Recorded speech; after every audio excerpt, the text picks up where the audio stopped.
कार्तिक महीने में सब औरतें तुलसी माता को सींचने जाती थी। सब तो सींच कर आती, परंतु एक बूढ़ी माई आती और कहती कि हे तुलसी माता, सत की दाता, मैं बिलड़ा सींचूं तेरा, तू कर निस्तारा मेरा। तुलसी माता अड़ाऊ दे लडाऊ दे, पीताम्बर की धोती दे, मीठा मीठा घास दे, बैकुंठ का वास दे, चटके की चाल दे, पटके की मौत दे, चंदन की काठ दे, झालर की झनकार दे, साईं का राज दे, दाल भात का जीवन दे, ग्यारस की मौत दे, श्री कृष्ण का कंधा दे। यह बात सुनकर तुलसी माता सूखने लगी। तो भगवान ने पूछा, हे तुलसी, तुम क्यों सूख रही हो? तुम्हारे पास इतनी औरतें रोज आती हैं, तुम्हें मीठा भोग लगाती हैं, गीत गाती हैं।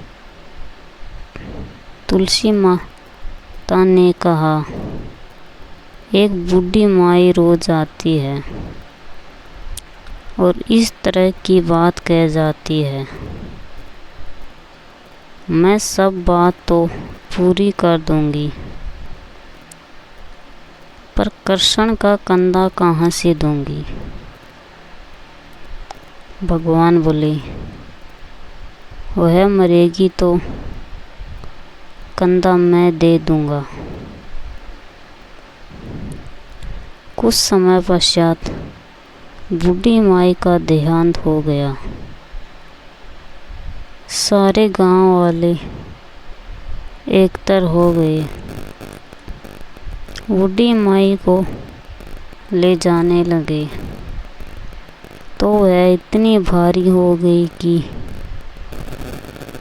किसी से भी नहीं उठी।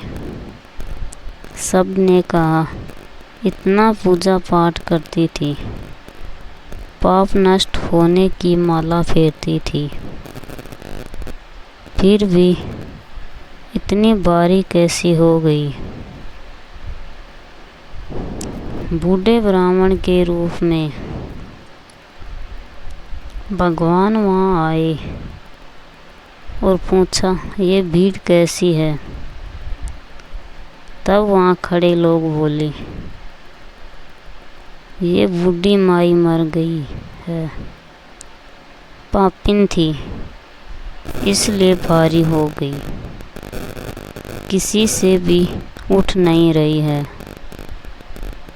तो भगवान ने कहा, मुझके इसके कान में एक बात कहने दो, शायद उठ जाए। भगवान ने बूढ़ी माई के पास जाकर कान में कहा कि बूढ़ी माई, मन की निकाल ले,